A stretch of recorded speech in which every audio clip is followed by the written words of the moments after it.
Hi hello నమస్తే welcome to Times of India Samayam. This is Sangeetika. నమస్తే సాయి శ్రీనివాస్ రెడ్డి గారు, ఎలా ఉన్నారు? ఆల్ గుడ్ అండి, మీరు ఎలా ఉన్నారు? సూపర్ అండి, సూపర్. సో అమెరికాలో హాట్ టాపిక్స్ నడుస్తున్నాయి. H1B హోల్డర్స్ అయితే కొంచెం కంగారులో ఉన్నారేమో అని అనిపిస్తుంది.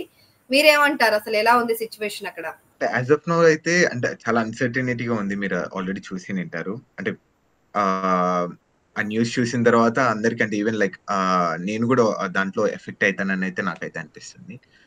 సో బట్ అంటే అందరిది కంప్లీట్ గా అన్సర్టనిటీ ఉంది. అంటే ఇట్స్ నాట్ అబౌట్ ద అంటే ఆ H1B హోల్డర్ దని కాదు. So what about the families? ఇప్పుడు ఫ్యామిలీస్ అనే వాళ్ళు చాలా టెన్షన్ గా ఫీల్ అయిపోతున్నారు. అంటే నాకు నైట్ నుండి అసలు almost like the continuous phones ring అవుతూనే ఉన్నాయి. I'm not able to answer any more calls అక్కడ. అంటే మోర్ ఆఫ్ ద ఫ్యామిలీ కదండి. ఇప్పుడు ఒకసారి H1B హోల్డర్ కి అతనికి ఏది జరిగినా కానీ it gonna effect his family. So అలాంటి పరిస్థితిలో ఉంటున్నారు అందరూ. సో హోపింగ్ ఫర్ బెస్ట్ అండి.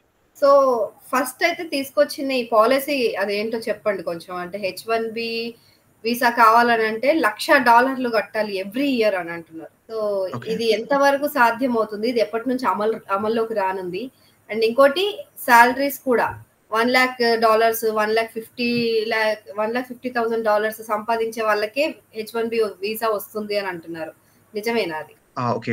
సో ఫస్ట్ ఏమో ఎగ్జిక్యూటివ్ ఆర్డర్ ఏం చెప్తుందో అని మనం క్లియర్ గా ఎక్స్ప్లెయిన్ చేసుకుందామండి. వాళ్ళు ఏమంటున్నారంటే ఎప్పుడైనా కానీ వీసా పిటిషన్ ఫైల్ చేసినప్పుడు కానీ లేకపోతే వీసా హోల్డర్ బయట ఉన్న వ్యక్తి అంటే H1B వీసా హోల్డర్ బయట ఉన్న వ్యక్తి అమెరికాలోకి రావాలనుకున్నప్పుడు తప్పకుండా $1,00,000 డబ్బులు కట్టిన తర్వాత మాత్రమే వాడికి ఎంట్రీ లేదా లేకపోతే వీసా అనేది అప్రూవ్ చేస్తారు అని చెప్పడం జరిగింది.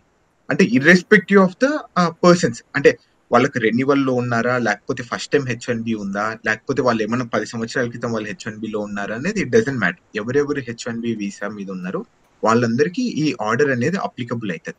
ఇది ఎప్పటి నుండి అప్లికబుల్ అవుతుంది అంటే September 21st, 2025. So right now ఇప్పుడు నుండి చూసుకుంటే less than maybe like 18 hours లో అది ఆర్డర్ అనేది ఇంప్లిమెంటేషన్ జరుగుతుంది. అంటే ఈ 18 అవర్స్ కన్నా ముందు ఎవరెవరు కంట్రీలోకి వస్తున్నారు they don't need to pay. 18 hours తర్వాత ఎవరెవరు వస్తున్నారు వాళ్ళందరూ దీనికి ఎలిజిబుల్. $1,00,000 కట్టిన తర్వాతే వీళ్ళందరికీ ఎంట్రీ అనేది ఉంటుందని అక్కడ క్లియర్ గా చెప్పడం జరిగింది ఈ ఆర్డర్ ప్రకారం. Oh my God, it's all of a sudden అనిపిస్తుంది. అంటే లైక్ ఇంత నిజంగా ఇవాళ పాస్ చేసిన బిల్లు రేపటికే అంటే రేపు మాపు వెళ్దాము అమెరికాకి వీసా తీసేసుకుందాం అని అనుకునే వాళ్ళు, ఓకే H1B వచ్చేస్తుంది ఇంకో నెలలో వస్తుంది అని అనుకునే వాళ్ళకి ఇది పెద్ద బర్డెన్ కదా all of a sudden. So ఇప్పుడు కంపెనీస్ పే చేస్తాయా లేకపోతే ఎంప్లాయీస్ పే చేయాలా? ఇక్కడ ఏంటి వాళ్ళు ఏం క్లారిటీ ఇచ్చారు అసలు? సో యూజువల్ గా ఎప్పుడే కానీ ఎంప్లాయీస్ అనే వాళ్ళు పే చేయరండి. ఓన్లీ కంపెనీ లేదా ఎంప్లాయర్ మాత్రమే పే చేయాల్సిందేది వచ్చే పరిస్థితి ఉంటది. అంటే ట్రంప్ కూడా అక్కడ ఏమంటున్నాడంటే, సో నేను ఎందుకు ఈ $1,00,000 పెట్టాలనుకుంటున్నానంటే ఇది కంప్లీట్ గా అన్ఎకనామికల్, అన్ఫీజబుల్ ఫర్ ద ఒక ఫారిన్ కంపెనీకి నాలాంటి వ్యక్తుల్ని హైర్ చేసుకోవడానికి ఆ రేట్స్ అనేది సరిపోదు. కాబట్టి ఆటోమేటిక్ గా వీడు అమెరికన్ వర్కర్ ని హైర్ చేసుకుంటారు, వాడిని ట్రైన్ చేస్తారు, వాడిని యూనివర్సిటీ నుండి ప్లేస్మెంట్స్ ద్వారా హైర్ చేసుకుంటారు అనే ఇంటెన్షన్ తో ఇదన్నీ క్రియేట్ చేయడం జరిగింది.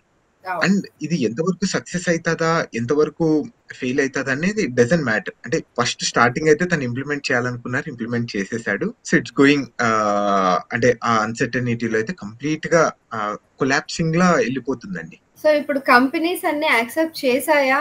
అంటే ఎన్ని కంపెనీస్ ఏమైనా స్పందించాయా? ఏదైనా ఒక కంపెనీ చాలా, ఎందుకంటే మైక్రోసాఫ్ట్, అమెజాన్ లాంటి పెద్ద పెద్ద కంపెనీలు అయితే ఇప్పటికీ దానిపైన ఏం క్లారిటీ లేదు, మాకు అసలు ఇదంతా ఏం అర్థం కాని పరిస్థితిలో ఉన్నామని చెప్పి ఎంప్లాయీస్ కి మెయిల్స్ పెడుతున్నారు. సో ఎక్కడికి వెళ్ళకండి. ఇప్పుడు ఎప్పుడైనా కానీ so with respect to the government policies గురించి నేను మాట్లాడాలనుకుంటున్నాను. ఎప్పుడైనా కానీ ఒక గవర్నమెంట్ పాలసీ అనేది డ్రాఫ్టింగ్ ఒక స్టేజ్ లో ఉంటది, వాడు ఇంప్లిమెంటేషన్ చేసేటప్పుడు ఒక స్టేజ్ లో ఉంటది, ఎగ్జిక్యూషన్ అప్పుడు ఒక వేరే విధంగా ఉంటది. It's completely different faces, different situations లో వాళ్ళ ప్రాబ్లమ్స్ అనేది ఎక్కువ అనేది వచ్చేస్తాయి అనుకుంటున్నాను. సో ఇక్కడ ఏమైతుందంటే ఇప్పుడు ఆల్రెడీ ఆర్డర్ ఇచ్చేసారు, ఏమంటారు $1,00,000 కడితే మిమ్మల్ని అలో చేస్తారంటున్నారు. వాళ్ళు ఎక్కడే కానీ మెన్షన్ చేయలేదు ఎలా కట్టాలి డబ్బులు. సో దీన్ని ఎవరికి డబ్బులు కట్టాలి, ఏ పోర్టల్లో మనం డబ్బులు కట్టాలి, ఎవరి ద్వారా డబ్బులు కట్టాలి అనేది ఇలాంటి అనేది క్వశ్చన్స్ అనేది స్టార్ట్ అవుతాయి. అంటే 21st నుండి అప్లై అవుతుంది అంటున్నారు. ఇప్పుడు 21st ఫర్ ఎగ్జాంపుల్ మనకు 21st రేపే నాకు పొద్దున్నే ఫ్లైట్ ఉంది. ఆ ఫ్లైట్ అలో చేసిన తర్వాత నేను మిడ్ ఫ్లైట్ లో ఉంటాను ఇప్పుడు ప్రస్తుతానికి. అంటే for example if you want to travel to the United states, నేను ఇండియా నుండి ఇప్పుడు ఇక్కడికి మధ్యలో ఉంటాను, నేను ఎలా డబ్బులు కడతాను? సో ఇలాంటి కాంప్లికేటెడ్ క్వశ్చన్స్ అనేది రేజ్ అవుతున్నాయి. సో మధ్యలోకి వెళ్ళి నేను అట్లున్నా వెళ్ళిపోవచ్చా, సో ఇలాంటి కాంప్లికేటెడ్ క్వశ్చన్స్ కి ఎవరు ఆన్సర్ చేస్తారంటే నో వన్, రైట్? సో ఎవరికి దీని గురించి ఆన్సర్స్ లేవు. ఎప్పుడు ఇంప్లిమెంటేషన్ జరుగుతుందో ఆ రోజు నుండి దీని గురించి ఆన్సర్స్ కానీ దానికి వాళ్ళు రేస్ చేసే క్వశ్చన్స్ కానీ ఆన్సర్స్ ఉంటాయి తప్ప ఎవ్రీథింగ్ ఈ రోజు మనం డిస్కస్ చేసేదంతా కంప్లీట్ గా హైపోథెటికల్ సిచ్యువేషన్స్.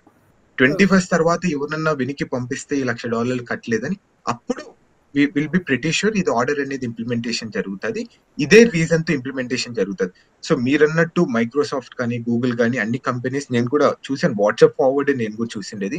అక్కడ కూడా క్లియర్ గా చెప్తున్నారు ఏంటంటే ఈ H1B హోల్డర్స్ ఎవరెవరు September 21st లోపు మీరు ఒకేలా రావాలనుకుంటే వచ్చేయండి, వి గోనా హెల్ప్ యూ అనేది రాశారు. దాని తర్వాత వస్తే సో వీఆర్ నాట్ రెస్పాన్సిబుల్, ఒకేలా రావాలనుకుంటే మాత్రం ఇంకా కొన్ని ఒక 2-3 వీక్స్ మీరు అన్నట్టు 2-3 వీక్స్ టైం వెయిట్ చేసిన తర్వాత మీరు రండి అని చెప్పడం జరుగుతుంది. అది ఎంతవరకు సక్సెస్ అవుతామా లేదా అనేది హోపింగ్ ఫర్ బెస్ట్ అండి. అండ్ రైట్ నో అయితే అండి, అంటే నేను చాలా మంది ట్రావెల్ చేయాలనుకున్న వాళ్ళు కూడా అందరు ట్రావెల్ ప్లాన్స్ క్యాన్సిల్ చేసుకున్నారు. అంటే ఐ డోంట్ నో లైక్ ఇది ఎంతవరకు నిజం. యూజువల్ గా డిసెంబర్ కి మనం ఈ రోజు నుండే ప్లాన్ చేసుకుంటారు ఇక్కడ. సో ఆ డిసెంబర్ కి కూడా చాలా మంది నాకు కాల్ చేసి డిసెంబర్ కి వెళ్ళాలా లేదా అంటే లైక్ నా ఆన్సర్ ఒకటే, no one is not sure. ఇక్కడ జస్ట్ ఎగ్జిక్యూటివ్ ఆర్డర్ ఇంప్లిమెంటేషన్ గా జరగలేదు. జరిగిన తర్వాత మనైతే ఇంకా బెటర్ క్లారిటీ వస్తుంది. రైట్. సో ఇంకొకటి మన Indians 71% of the immigrants, American immigrants ఎవరైతే ఉన్నారో మన ఇండియన్సే ఉన్నారు. సో ఎక్కువ ఎఫెక్ట్ అయ్యేది ఎన్ఆర్ఐసే, మన ఇండియన్సే. సో అది కూడా ప్రతి ఇయర్ $1,00,000 ఒక ఎంప్లాయీ పైన కంపెనీలు ఇన్వెస్ట్ చేయగలుగుతాయా ఈ సిచ్యువేషన్స్ లో? సబ్జెక్ట్ టు ద కరెక్షన్ అండి. అతను ఏమంటున్నాడంటే ఒక వీసా పిటిషన్ కి, అంటే ఒక వీసా హోల్డర్ కి, అంటే మేబీ లైక్ అంటే H1B హోల్డర్ కి 6 సంవత్సరాలకి $1,00,000 కట్టాలంటున్నారు. వాళ్ళ సంవత్సరానికే కట్టాలని చెప్పలేదు, ఓన్లీ ఒకసారి కట్టాలి.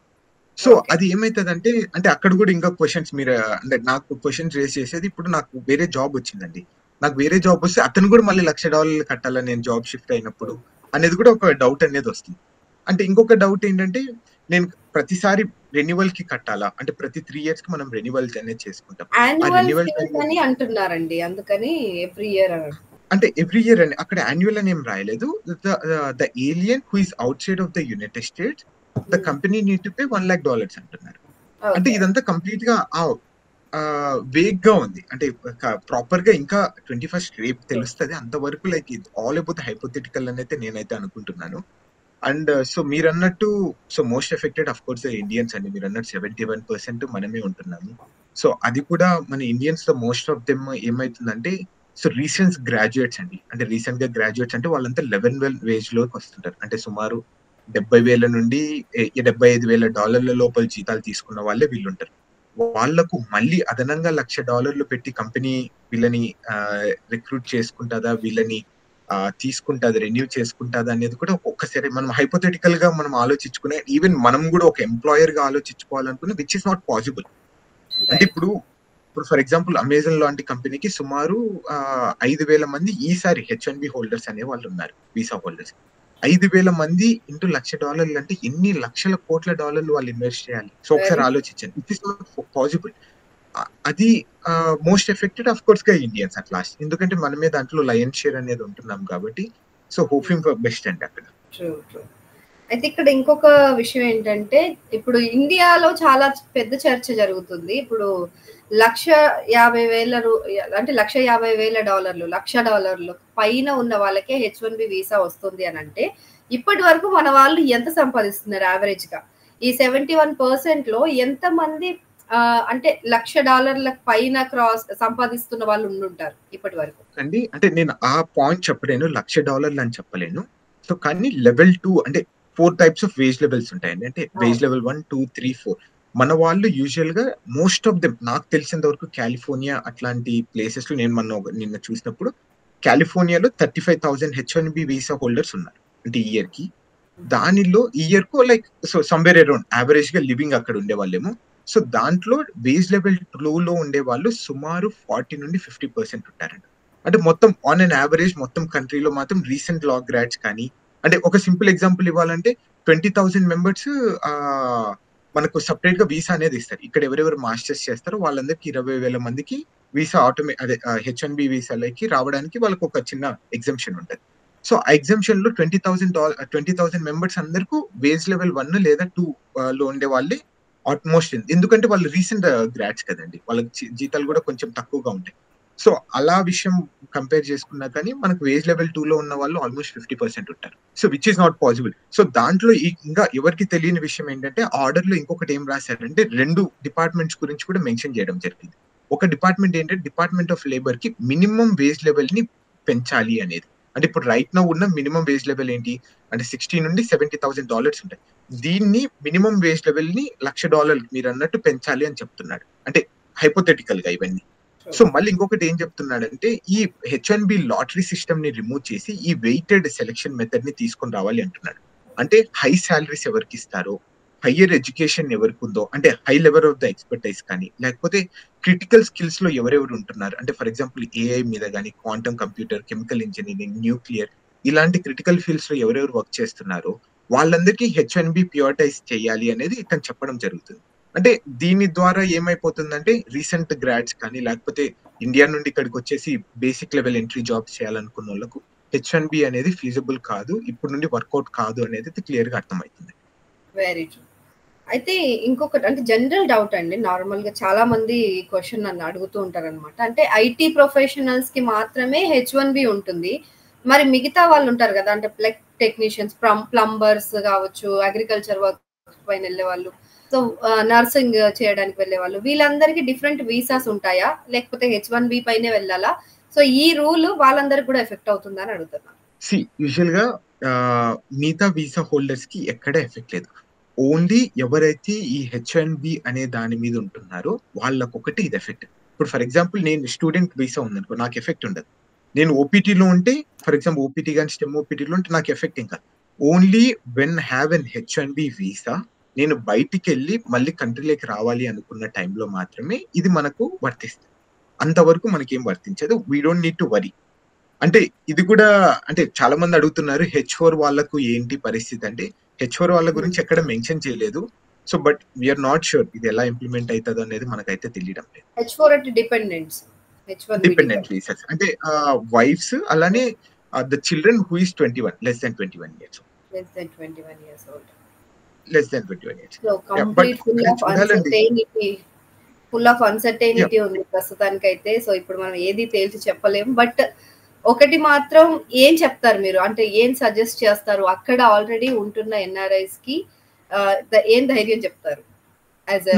నేను యూజువల్ గా అంటే లైక్ నేను చాలా సార్లు కూడా చెప్పాను I'm not an authority. So usual గా మనం జస్ట్ పాలసీస్ గురించి మనం డిస్కస్ చేస్తాం. లీగల్ కానీ నేను జనరల్ గా ఏంటంటే సో టైం హీల్స్ ఎవ్రీథింగ్ అని నేనైతే ఫీల్ చేస్తాను. అంటే కొంచెం ప్రతి దానికి కొంచెం టైం అనేది ఇవ్వాలి. అంటే what ever the policy he wanted to implement, కొంచెం టైం వచ్చిన తర్వాత ఎవ్రీథింగ్ ఆల్ సెట్ అనుకున్న తర్వాత మాత్రమే ఫార్వర్డ్ కావాలి, మూవింగ్ ఫార్వర్డ్. అంటే బట్ అంటే నేను కూడా ఇక్కడ ఒక చిన్న పాయింట్ మెన్షన్ చేయాలనుకుంటున్నాను. So what are the powers of the president and what are the powers of the Congress గురించి మనం ఒకసారి డిస్కస్ చేద్దాం అనిపిస్తుంది. ఎందుకంటే ప్రెసిడెంట్ కి ఫీజ్ ని ఇలా అధికంగా విధించే హక్కు ఉంటుందా లేదా, తన పవర్స్ లో ఉంటాయా లేవా అని కూడా ఒకసారి మనము దాని గురించి మనం కూడా చూసుకోవాలి. Have been researching a lot. నాకు అర్థమైంది ఏంటంటే ప్రెసిడెంట్ కి ఎప్పుడైనా కానీ ఒక నేషనల్ ఇంట్రెస్ట్ లేకపోతే ఇక్కడ ఏదన్నా యుఎస్ ఇంట్రెస్ట్ కి హార్మ్ అవుతున్నది అనుకున్న టైంలో అతన్ని ట్రావెల్ బ్యాన్ అనేది విధించవచ్చు. అంటే ఫర్ ఎగ్జాంపుల్ కొన్ని ముస్లిం కంట్రీస్ కి ట్రావెల్ బ్యాన్ అనేది 2017 లో ఆ టైంలో విధించడం జరిగింది, మీకు గుర్తుకుంటదో లేదు. అండ్ రీసెంట్ గా 17 కంట్రీస్ కి అంటే కంప్లీట్ గా బ్యాన్ అనేది విధించారు. సో ఈ కంట్రీస్ ఫర్ ఎగ్జాంపుల్ ఆ విధించే రైట్ అయితే ఉంది, కానీ ఈ ఫీజ్ అనేది ఇంపోజ్ చేసే రైట్ ప్రెసిడెంట్ ఉంటుందా ఉండదా అనేది ద క్వశ్చన్ మార్క్. సో నాకు తెలిసినంత వరకు లేదు. అండ్ వన్ మోర్ థింగ్, ఒకవేళ ఇలాంటిది ఏదన్నా పాలసీ అనేది ఇంప్లిమెంటేషన్ కావాలనుకుంటే ఫస్ట్ నార్మల్గా ఇప్పుడు DBS రూల్ కానీ లేకపోతే వీసా ఇంటిగ్రిటీ ఫీ అనేది అంటే వాళ్ళది ఏమంటే ఫస్ట్ ఒక డ్రాఫ్ట్ అనేది రిలీజ్ చేస్తారు, నెక్స్ట్ పబ్లిక్ కామెంట్స్ అనేది రిలీజ్ చేస్తారు, మళ్ళీ వీళ్ళు సో పబ్లిక్ కామెంట్స్ కి వచ్చిన ఫీడ్బ్యాక్ నుండి ద్వారా ఒక ఆర్డర్ అనేది ఇంప్లిమెంటేషన్ చేస్తారు. ఇది అనేది ఎక్కడే కానీ రావడం లేదు. అంటే ఈ ప్రొసీజర్ అంటే అడ్మినిస్ట్రేటివ్ ప్రొసీజర్ అనేది ఎక్కడ రాలేదు. సో ఎందుకు రాలేదు అనుకున్న నేను నా ఆలోచన ఏంటంటే, వెన్ ఎవర్ మీకు మనం చాలా సార్లు కూడా మాట్లాడాం, when ever there is a national security, when ever there is a department of state, so ఉన్నప్పుడు ఈ ప్రొసీజర్ అనేది ఫాలో కాని అవసరం లేదనైతే నేనైతే అనుకుంటున్నాను. అంటే so that's what my interpretation from ఈ ప్రొక్లమేషన్ ద్వారా నేనైతే అది ఫీల్ అవుతున్నాను. సో బట్ ఇది అఫ్ కోర్స్ గా కోర్టులో ఛాలెంజ్ చేస్తారు. సో మేబీ ఆన్ మండే తప్పకుండా ఎవరో ఒకరు వెళ్ళి కోర్టులో దీని గురించి ఫైల్ చేస్తారు. So maybe or may not మనకు ఇంజెక్షన్ ఆర్డర్ వచ్చే అవకాశం కూడా ఉంటది. అదే నేను చెప్పినట్టు సో అవాయిడ్ ట్రావెలింగ్ అంతే. రైట్. అంటే అందరు చెప్పేది నేను కూడా చెప్తాను, అవాయిడ్ ట్రావెలింగ్ ఇట్స్ బెటర్ అంతే అండి. అంటే అంటిల్ సేఫ్ అన్లెస్ సైడ్ గా మనం మళ్ళీ అక్కడే కదా ఎక్కువ పట్టుకుని అక్కడే మనల్ని నిలదీసిపోయి చేస్తారు కాబట్టి. సో అవునవును. ఎయిర్పోర్ట్ అంటే అక్కడ కస్టమ్స్ అధికారులు కానీ వీళ్ళంతా కూడా క్షుణ్ణంగా ఈ పాస్పోర్ట్లను వీటిని వెరిఫై చేస్తూ ఉంటారు కాబట్టి అక్కడ ఉండకుండా ఉంటేనే మంచిది కొన్ని రోజుల పాటు, లైక్ అన్ని కంపెనీస్ చెప్పినట్టుగా. Yeah until it is certain. అంటే ఇక్కడ ఏమైతుందంటే అండి, లాస్ట్ టైం కూడా నేను మీకు ఒక పాయింట్ మెన్షన్ చేశాను. ఇప్పుడు సిబిపి పోర్టల్లో, ఈ బార్డర్ పోర్టల్లో ఇప్పుడు ఫర్ ఎగ్జాంపుల్ అతను మన వీసా రిజెక్ట్ చేసి ఎన్నికి పంపించారు అనుకోండి, మనం ఏం చేయగలము? He has a right. అక్కడ సిబిపి ఆఫీసర్ ఒకవేళ మనం జెన్యూన్ కాదు, మన మీద కొంచెం డౌట్ ఉంది అనుకుంటే హీ హాజ్ ఎ రైట్. అతను రైట్, డౌట్ వచ్చినా మనం ఎన్నికి పంపించే అధికారం తనకుంది. అంటే కంప్లీట్ గా అధికారము ఇక్కడున్న కాంగ్రెస్ కానీ లేకపోతే ఇమిగ్రేషన్ నేషనాలిటీ యాక్ట్ తనకి ఇవ్వడం జరిగింది. సో మనం ఎక్కడ క్వశ్చన్ చేయగలం దాన్ని? నన్ను ఎందుకు వెనక్కి పంపిస్తున్నారు? Once you go back out of this country and మనం రాలేము, అంటే విచ్ ఇస్ కొంచెం కష్టం రావాలనుకుంటే. సో ఒకవేళ మీరు ఇమిగ్రేషన్ లాయర్ కాబట్టి, అంటే కొంచెం ఇమిగ్రేషన్ స్పెషలిస్ట్ కాబట్టి, సో మిమ్మల్ని అడుగుతున్నా, లైక్ H1B కాకుండా ఇతర మార్గాల ద్వారా అమెరికాకి రావాలనుకుంటే ఎలా రావచ్చు? అంటే ఇంకా వీళ్ళు కాదని లేరు, ఈ వీసాల ద్వారా మీరు వస్తే ఇంకా యుఎస్ ప్రభుత్వం కానీ ఇంకెవరు మిమ్మల్ని నో చెప్పలేరు అనే ఫీల్డ్స్ ఏమన్నా ఉన్నాయా? ఏది ఉండదండి. Until unless you are a citizen or a green card holder. Green card holders కూడా there are some restrictions. Until unless you are a citizen అంటే ప్రతి వీసాకి ఒక పర్పస్ అనేది, ఒక మోటివ్ అనేది ఉంటుందండి. అంటే ఫర్ ఎగ్జాంపుల్ F1 స్టూడెంట్ కి చదువుకొని వెళ్ళిపోవాలి. B1 B2 వచ్చిన వాళ్ళకి B1 వాళ్ళకి బిజినెస్ చేయడానికి, B2 వచ్చిన వాళ్ళు జస్ట్ టూరిస్ట్. అంటే ఇప్పుడు నేను స్టాచ్యూ ఆఫ్ లిబర్టీ చూడాలని కూడా statue of Liberty. H1B holder కి ఆ 40 గంటలు ప్రతి వారము ఆ జాబే చేయాలి. అతను ఏ వీసా మీద వచ్చారు, అంటే ఏ క్రిటికల్ సబ్జెక్ట్ మీద వచ్చారో ఆ సబ్జెక్ట్ మీద ఇతను వర్క్ చేయాలనేది చాలా క్లియర్ గా identify.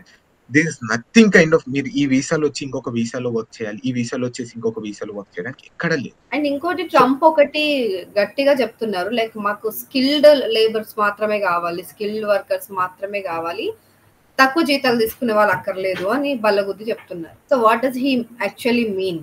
So the real intention ఏంటంటే, సో యూజువల్ ఇక్కడ అమెరికన్ వర్కర్స్ స్టెమ్ కోర్సెస్ చేసిన వాళ్ళది అన్ఎంప్లాయ్మెంట్ రేట్ 6.5% నుండి 7.1% వరకు పెరిగింది. First thing.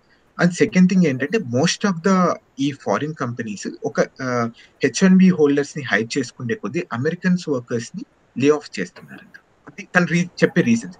And third reason ఏంటంటే, బేసిక్ లెవెల్ ఎంట్రీ జాబ్స్ కి, ఇప్పుడు డెస్క్ జాబ్స్ కానీ బేసిక్ లెవెల్ కోడింగ్ కూడా ఈ H1B వర్కర్స్ ని హైర్ చేసుకుని, అతి తక్కువ జీతంతో హైర్ చేసుకుని ఈ H1B ప్రాసెస్ ని కానీ ఈ H1B ఆ ఇంటెన్షన్స్ ని అబ్యూస్ చేస్తున్నారు అనేది తన క్లెయిమ్స్.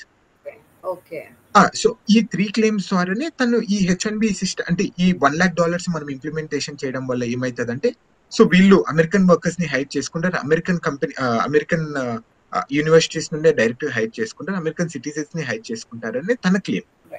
సో ఇది సో మనం ఏమంటున్నామంటే, ఇది ఒకేలా సరే కంప్లీట్ గా వాళ్ళనే హైర్ చేసుకున్నా గానీ రైట్ నో కంపెనీస్ రెడీగా ఉన్నాయా లేవా అని కూడా ఒకసారి మనం ఆలోచించుకోవాలి కదా. అంటే ఎందుకంటే with in the span of like 1 day ఇంత పెద్ద చేంజ్ తీసుకొని రావడం అనేది కంపెనీస్ కూడా రెడీగా ఉంటాయా లేవా అనేది కూడా కొంచెం భయంగా ఉంది. నేను స్టార్టింగ్ లో నిన్న యూజువల్ గా బ్లూంబర్గ్ లో అనేది one of the most trusted website అండి.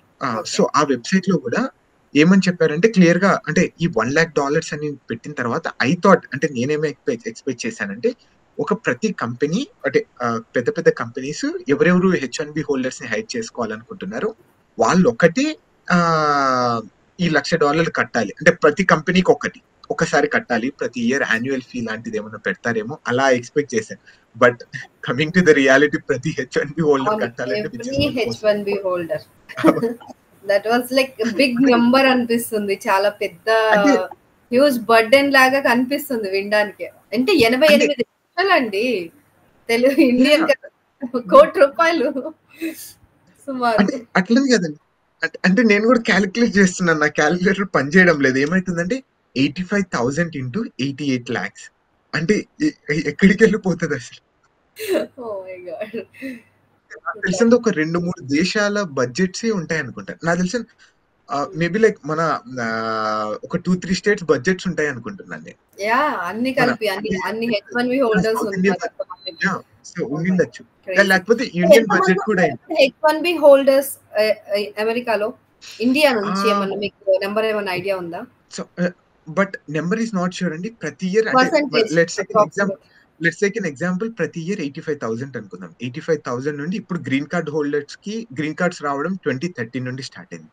అంటే oh my almost 12 years. 12 years into 85,000 అంటే 85 అంటే somewhere around like maybe like మనం 60,000 అని కాలిక్యులేట్ చేసుకున్నా గాని సుమారు 10,00,000 మంది ఉంటారు. అది.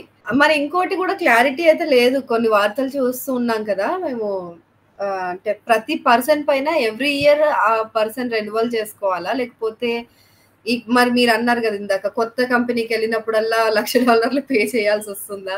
సో, ఇవన్నీ గూడా కలుపుకుంటే ఇట్స్ ఎ హ్యూజ్ నంబర్. దాదాపు 88,00,00,000 రూపాయలయిపోతుంది. అదే కదా! అదే నేను I'm not able to calculate ఆ అమౌంట్ కాలిక్యులేట్ చేయడానికి కూడా చాలా ఇబ్బందిగా ఉంది మనకు. అవునవును.